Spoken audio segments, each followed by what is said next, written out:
Hey guys, and welcome back. This video we're gonna talk how to relax and how to de-stress.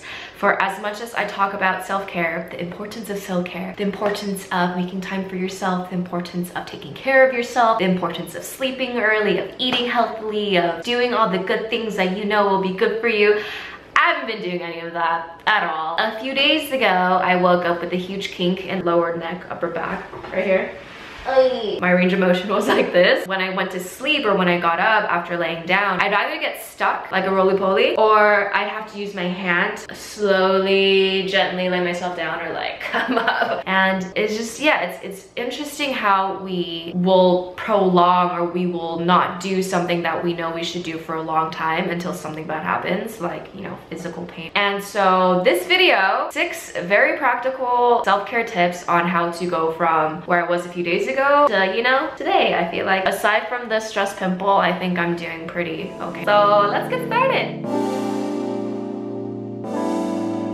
So the first thing that I do is make time for myself so that I'll be able to have time to think and to be alone in my thoughts and to have some sort of an outlet to get my thoughts out, even if it's just writing it down, even if it's just talking to myself or talking to myself in my head or actually physically talking to a person. I know that's kind of counterintuitive because you want to make time for yourself, but when you're talking to a friend about these things, like it also kind of works. When I'm really stressed, I tend to turn into the biggest hermit and I just shut off the world. I shut off people. I like disconnect myself with people and I'm just so stressed by myself and I'm stressed that I'm stressing and I'm stressed that I'm by myself stressing, and then it's just like this really bad cycle of like it's not fun. So make time for yourself, and that could be in the form of writing, meditating, journaling, going for a walk, cooking for yourself, so many things, taking a bath. Something that really helps me is actually cleaning. I talk about this a lot, or taking a shower. Just mindless tasks like washing dishes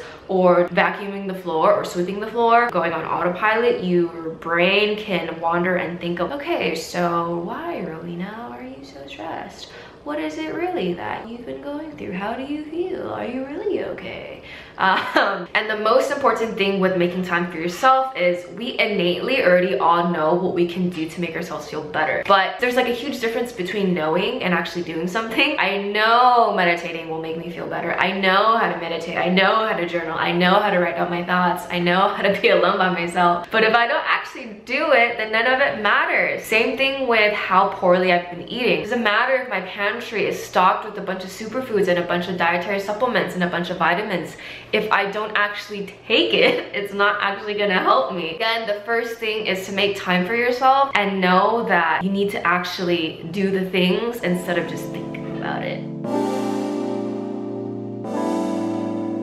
Growing up in society, growing up in this world today where we all have to be performing all the time, on all the time, operating at full capacity all the time, whenever we feel like we're less than that, whenever we feel that we're not good enough, and whenever we compare ourselves to other people and we look at other people's lives and see how productive they are and how well they're doing, we tend to be even harder on ourselves. So I've been reading the new book by Gary Vaynerchuk, and there's a sentence in there that really stuck out to me. He mentioned the law of thermodynamics and how whatever energy you put into something will manifest itself in equal amounts when it comes out. So if you're stressed about being stressed, then you're just gonna keep being stressed. If you think you're not good enough, if you think you're not capable enough, then that's gonna be the result of what you do and how you feel and how you treat yourself. It's okay if you're stressed. It's okay that you feel not great all the time, because we're human and because it happens. So accept the fact that you're stressed and that's okay, or accept the fact that you're not feeling the best and that's totally fine.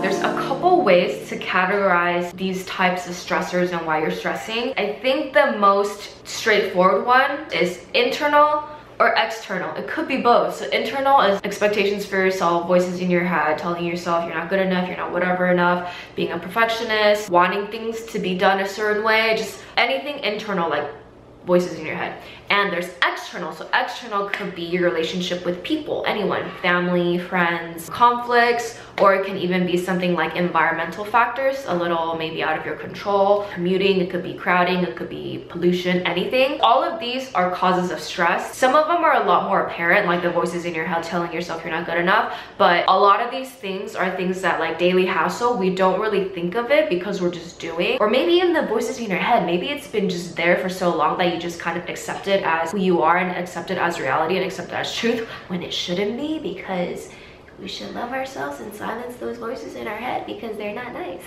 So why have I been stressed? Why have I been stressed? Life changes in any form, whether it's like positive, negative, or just even neutral. It's a life change, and it's a situation that makes you have to cope, makes you have to deal with, makes you have to adjust. So like any change will cause some sort of stress. And this is a good place to say that stress in moderate amounts is good. We need it to survive. Ever since, you know, our ancestors, when they're hunting and gathering, like you need stress, but too much stress is not a good thing. So there's two ways people tend to manage stress. The first we're going to talk about is defensive coping, and defensive coping is exactly as it sounds. It's very reactive. You usually distract yourself and you usually divert the attention of the stress to be like, I'm stressed, but I'm gonna drink. I'm stressed, but I'm gonna do something else. I'm gonna avoid it. I'm gonna go party or watch Korean dramas, because that's what I've been doing. And usually defensive coping comes at a cost, because instead of dealing and managing, you're just pushing it aside to deal with at a later time, and it usually compounds and grows into this giant mountain of stress that one day it'll crush you and you'll be like, oh, why am I so stressed? And it's like, duh, because you're putting it out. Aggression, regression, avoidance of problems, which is like withdrawing yourself from social situations, any situation. Self-deception, which can be rationalizing why it's okay that you're feeling this way, or just complete denial of the fact that, like, oh yeah, no, I'm fine, like I'm fine. And then there's active coping, rational evaluation of our capacities to manage stressors as best we can and planning efficient ways to cushion its impact. And let's just move on to the fifth point, because we will talk about ways of active coping.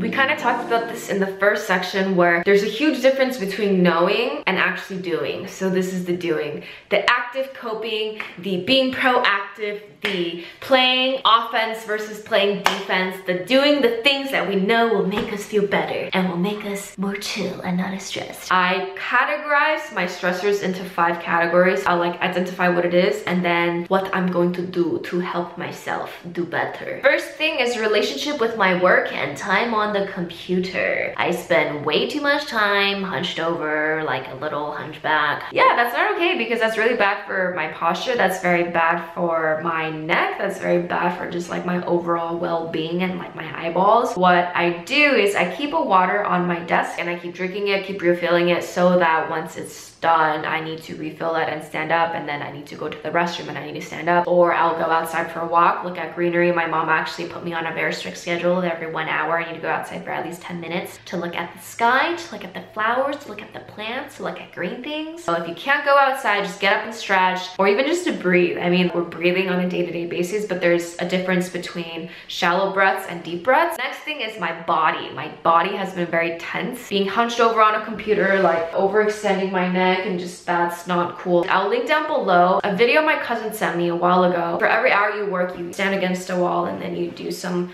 arm raises to kind of straighten out your back, realign your spine. Also, what really helps that I've been completely neglecting is Qigong. What Qigong does is it helps regulates the Qi in your body, or like the energy in your body. And if you're like, oh, what is that? Basically, to me, it's like there's also a lot of stretching, and it helps calm you down and it helps ground you. And I'll also link down below the exercises that I do, and if you're interested in learning from someone in person, I'll also link down local contacts where you can find people to learn this from. Next is sleeping. I've been sleeping at very irregular hours. I've been traveling back and forth between New York and LA a lot. When I'm back in New York, it's like, it's 6 a.m. It's okay. It's 3 a.m. in LA. It's not that late. and I'm up like watching Korean dramas, and I'm very ashamed of myself because that actually happened a few weeks ago. That just goes to show how much I wanted to escape and how stressed I was and how defensive coping I was. Yeah, glad I'm not there anymore. Been doing a lot better. There's this video on how to wake up early that I made that I obviously need to watch more myself. Another thing is nutrition. I think of all the things, all of these are all very, very important, especially what you consume and what you eat. Of course, drinking more water, more vegetables, more greenery, more fruits, more natural foods will help. All of this, it's like, okay, make more time to cook, to actually cook. Put more effort into what I eat and be more mindful of what I'm eating, and also putting superfoods slash vitamins where I can see them so they're easily accessible and I'll actually remember to take them. And the last thing is I get in my own head too much when I'm stressed. I won't go out for weeks at a time. I won't talk to many people. I already don't talk to many people on a day-to-day basis. Talking out with friends, actually this whole thing started turning around when I met up with Patrick. I was able to talk it out with him. He asked me questions, he listened, and with that, he helped me realize why I was stressed, why I've been so stressed. And for that, I'm very grateful, and I just wonder why I didn't do that sooner. When you're grateful, you can't feel anything else than gratitude. And I can confidently say that for the past 3 weeks, I did not feel grateful at all. I mean, there's spurts, right?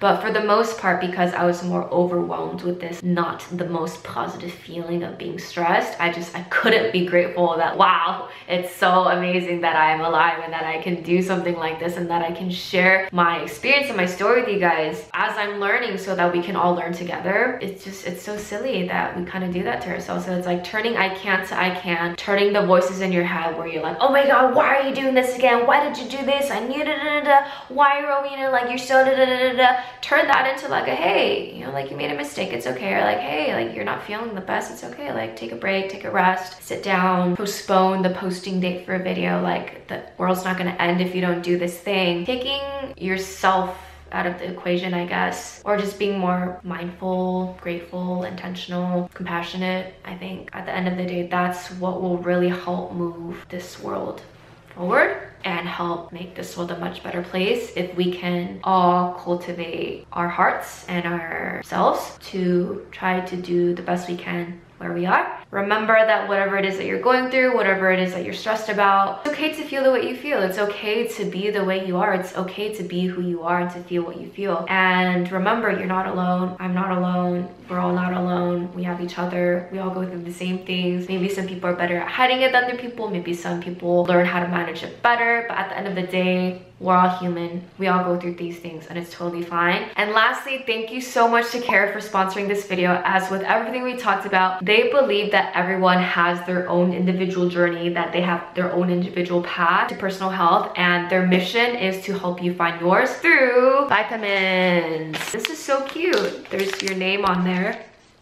Haro, and then vitamins. Oh, and there's also one of them that's for stress. It's called the chill pill, ashwagandha. This one helps relieve occasional stress. So what is Care of? Care of delivers daily vitamins and supplement packs customized to your personal needs. Take a 5-minute quiz answering basic questions about your lifestyle, habits, and health goals. This is pretty much a free consultation with the nutritionist who recommends the best supplements for you, and it's a great way to learn about yourself. If this is something you think you need in your life, or if this is something that you want to try, go to takecareof.com and then check out using the code rowenatsai and you'll get 25% off your first purchase. I hope you guys enjoyed this video. I hope you guys like this message at the end. And yeah, let me know your thoughts, what you think, how you stress, why you stress, if this video was helpful, if it made you less stress. And see you guys in the next video. Thank you so much for being here. I love you guys.